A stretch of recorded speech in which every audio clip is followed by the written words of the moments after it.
नवाब मलिक महायुतीमध्ये नको असं पत्र देवेंद्र फडणवीस यांनी अजित पवारांना लिहिलंय। मलिक आज सत्ताधारी बाकांवरती येऊन बसले, यावरून विरोधकांनी भाजपच्या भूमिकेवरती प्रश्न उपस्थित केले आणि यानंतर आता फडणवीसांनी अजित पवार यांना पत्र लिहिलंय। त्यांना महायुतीमध्ये घेणं योग्य नसल्याचं त्यांनी स्पष्ट केलं। त्यांच्यावरती ज्या पद्धतीने आरोप होतात ते बघतात त्यांना महायुतीमध्ये घेणं योग्य ठरणार नाही असं या पत्रामध्ये लिहिलंय। त्यांच्या या भूमिकेला शिंदेच्या शिवसेनेनं पाठिंबा दिलाय। दरम्यान मलिकांना महायुतीमध्ये घेण्यासाठी विरोध केल्याच्या नंतर आता अजित पवार नाराज असल्याची माहिती समोर येते आहे। देवेंद्र फडणवीसांनी अजितदादांना लिहिलेल्या पत्रावरून शरद पवार गटाचे आमदार रोहित पवार यांनी फडणवीसांवरती टीका केली आहे। मलिक आले तेव्हा तुम्ही त्यांना सत्ताधारी बाकावरती बसू दिलं आणि जेव्हा लोक तुमच्या विरोधात बोलायला लागले तेव्हा तुम्ही लगेचच पत्र लिहिलं असा टोला रोहित पवार यांनी लगावलाय। मलिकांवरती खोटे आरोप करून त्यांची बदनामी करताय। आता अजित पवार आणि त्यांच्या मंत्र्यांना निर्णय घ्यायचा आहे असा सल्ला सुद्धा रोहित पवारांनी दिलाय। तसंच आता अजित पवार काय भूमिका घेणार हे बघणं महत्त्वाचं आहे।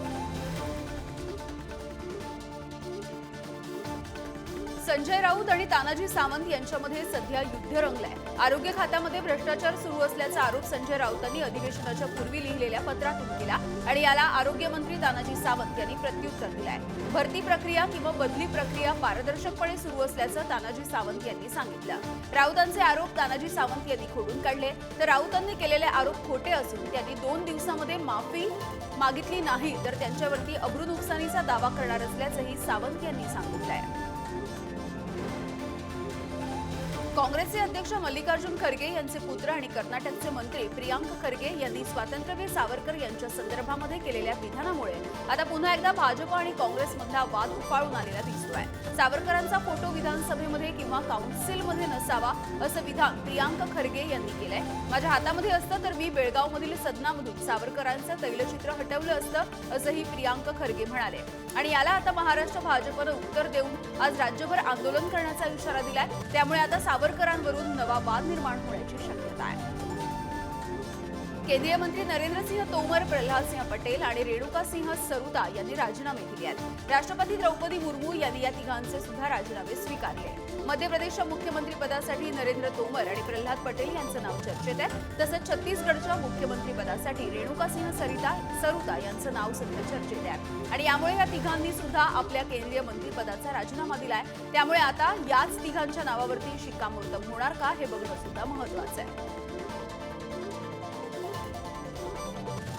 3 केंद्रीय मंत्र्यांचे राजीनामे स्वीकारल्याच्या नंतर आता केंद्रीय मंत्री अर्जुन मुंडा यांच्याकडे कृषी मंत्रालयाचा अतिरिक्त कार्यभार सोपवण्यात आलाय, तर राज्यमंत्री शोभा करंदलाजे यांच्याकडे अन्न प्रक्रिया उद्योग मंत्रालयाच्या राज्यमंत्रीपदाचा अतिरिक्त कार्यभार दिला गेलाय। राज्यमंत्री राजीव चंद्रशेखर यांच्याकडे जलशक्ती मंत्रालयाच्या राज्यमंत्रीपदाचा अतिरिक्त कार्यभार सोपवला गेलाय। राज्यमंत्री भारती प्रवीण पवार यांच्याकडे आदिवासी व्यवहार मंत्रालयामध्ये राज्यमंत्री म्हणून अतिरिक्त कार्यभार सोपवला गेलाय। मनोज जरांगे पाटील यांच्या महाराष्ट्र दौऱ्याचा चौथा टप्पा सुरू आहे। आज मनोज जरांगे पाटील यांची नांदेडमध्ये जाहीर सभा होती आहे। नांदेडमध्ये जरांगे पाटील यांच्या 4 सभा होणार आहेत आणि पहिली सभा सकाळी 10:30 वाजता जिजाऊनगर मैदानामध्ये होणार आहे। 3 सभा या मरतळा, नायगाव आणि संध्याकाळी कंधार तालुक्यामध्ये ही शेवटची सभा होईल। पाटील यांच्या सभेसाठी 111 एकराचं मैदान, 2000 मराठा स्वयंसेवक तसंच 200 मुलींचं पथक आणि 10 रुग्णवाहिका तैनात करण्यात आल्या आहेत। मराठा आरक्षणासाठी मनोज जरांगेंचा हा चौथ्या टप्प्यातला महाराष्ट्र दौरा सुरू आहे। मनोज जरांगे यांची आज नांदेडमध्ये सभा होणार आहे। नांदेडमध्ये जरांगेंच्या स्वागतासाठी जय्यत तयारी केली गेली आहे। कंधारमध्ये देखील जरांगे पाटील यांच्यासाठी 1.5 क्विंटल खारीक आणि खोबऱ्याचा हार तयार केला गेलाय। मनोज जरांगेंच्या आज नांदेडमध्ये 4 सभा पार पडतील। यातील शेवटची सभा ही कंधारमध्ये होणार आहे आणि या सभेच्या दरम्यान जरांगेंना हा खोबऱ्याचा हार घातला जाणार आहे। सकल मराठा समाजाच्या वतीनं मनोज जरांगे पाटील यांच्या स्वागताची ही मोठी तयारी सुरू आहे। ऊस उत्पादकांसाठी केंद्र सरकारनं धक्का दिलाय। साखरेपासून इथेनॉल तयार करण्यावरती बंदी घालण्याचा निर्णय केंद्र सरकारनं घेतलाय। केंद्राच्या या निर्णयामुळे पश्चिम महाराष्ट्रासह राज्यातील ऊस उत्पादकांसह कारखान्यांना सुद्धा मोठा फटका बसणार आहे। ही बंदी 2023-24 या आर्थिक वर्षासाठी लागू असेल। पुरेशा पावसाच्या अभावी साखरेच्या उत्पादनावरती परिणाम होणार असल्यामुळे केंद्र सरकारनं हा निर्णय जाहीर केलाय। मात्र यामुळे इथेनॉल निर्मिती उद्योगाला सुद्धा याचा मोठा फटका बसेल।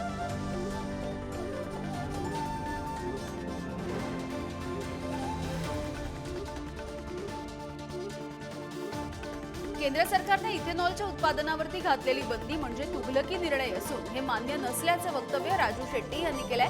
देशामध्ये साखर कमी पडून साखरेचे दर वाढतील या भीतीनं केंद्राने इथेनॉल निर्मितीवरील घातलेली बंदी तातडीनं मागे घ्यावी अशी मागणी स्वाभिमानी शेतकरी संघटनेचे नेते राजू शेट्टी यांनी केली आहे। साखर उद्योगाला चालना मिळावी यासाठी केंद्रानं इथेनॉल निर्मितीला चालना दिली आणि यामुळे कोट्यवधी रुपयांचं भांडवल हे देशातील साखर उद्योगामध्ये गुंतवलं गेलंय। आता इथेनॉलच्या उत्पादनावरती बंदी घातल्याचा थेट परिणाम हा शेतकऱ्यांवरती सुद्धा होणार आहे।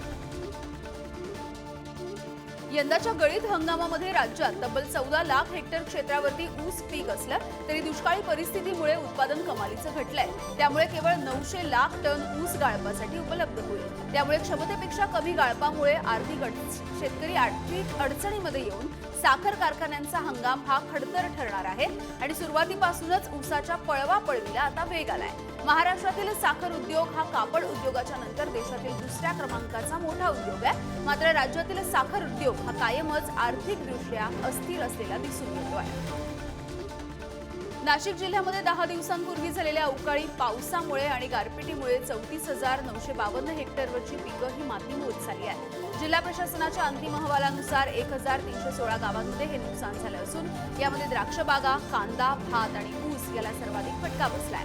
नुकसानग्रस्त शेतकऱ्यांना मदतीसाठी 62,54,90,000 रुपयांचा प्रस्ताव प्रशासनाने शासनाला सादर केलाय आणि या नुकसानीमुळे अगोदरच पावसाअभावी दुष्काळाच्या झळा सोसणाऱ्या बळीराजाचा पाय अधिक खोलात गेलाय। एकीकडे ऑनलाईन व्यवहार जसा सामान्य झालाय तशाच ऑनलाईन फसवणुकीच्या घटना सुद्धा समोर येत आहेत। सेक्सटॉर्शन, लोन ॲप किंवा टास्क फ्रॉड अशा अनेक फसवणुकीच्या घटनांमध्ये पुण्यासारख्या सुशिक्षित शहरामध्ये मोठी वाढ होती आहे। या एका वर्षामध्ये पुणे शहरामध्ये सायबर गुन्ह्यांच्या बाबतीत 20,000पेक्षा अधिक तक्रारी सायबर पोलिसांना मिळालेल्या आहेत आणि यापैकी केवळ 357 प्रकरणांचे गुन्हे दाखल झाले आहेत। पुण्यातील सायबर पोलीस विभागामध्ये अवघे 55 कर्मचारी कार्यरत आहेत आणि दररोज अशा 15 ते 20 तक्रारींचे अर्ज या ठिकाणी दाखल होत आहेत। रेल्वेवरती एप्रिल ते नोव्हेंबर या 8 महिन्यामध्ये विना तिकीट प्रवास करणाऱ्यांकडून 115 कोटी 71 लाख रुपयांचा दंड वसूल झालाय। साध्या लोकलच्या तुलनेमध्ये एसी लोकलमध्ये विना तिकीट प्रवाशांची संख्या 68% वाढली आहे। तिकीट खिडक्यांवरची गर्दी, सुट्ट्या पैशांची चणचण आणि कधी उशीर होत असल्यामुळे हे सगळे प्रवासी विना तिकीट प्रवास करतात।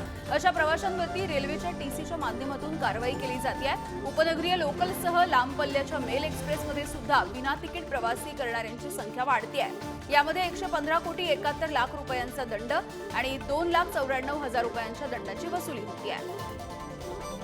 काल महाबळेश्वरचा पारा हा राज्यामध्ये सर्वात कमी म्हणजे 13.6 अंशांपर्यंत खाली आला होता। त्यामुळे राज्य गारठायला आता सुरुवात झाली आहे। 8 डिसेंबर पासून राज्यामध्ये थंडीचा कडाका जाणवू लागेल असा अंदाज पुणे वेधशाळेनं वर्तवलाय।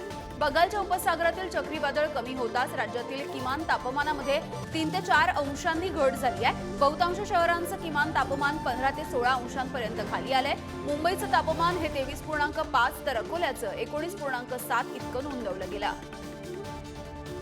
अयोध्येमध्ये राम मंदिर उद्घाटनाची जय्यत तयारी सुरू झाली आहे। राम भक्तांसाठी अयोध्येमध्ये टीन शेड शहर उभारलं जात आहे।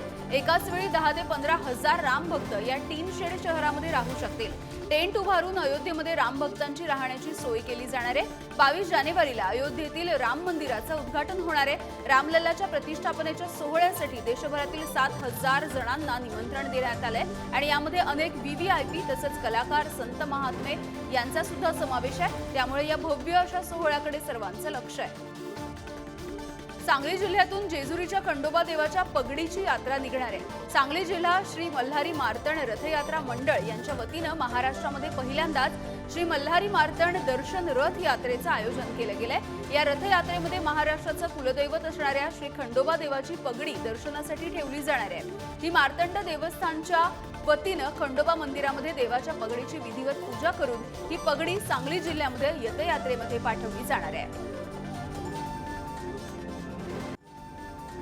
श्री अंबाबाई मंदिर तीर्थक्षेत्र विकास आराखड्यासाठी हिवाळी अधिवेशनामध्ये 40 कोटी रुपयांची तरतूद करण्यात आली आहे। आराखड्याच्या अंतर्गत पहिल्यांदाच एवढ्या मोठ्या प्रमाणावरती निधीची तरतूद झाली आहे। त्यामुळे तीर्थक्षेत्र विकासाला चालना मिळणार आहे। विकास आराखड्यामध्ये एकूण 79 कोटी 96 लाख रुपयांचा खर्च अपेक्षित आहे आणि महानगरपालिकेनं श्री अंबाबाई तीर्थक्षेत्र विकास आराखडा तयार करून निधीसाठी राज्य शासनाला सादर केला होता.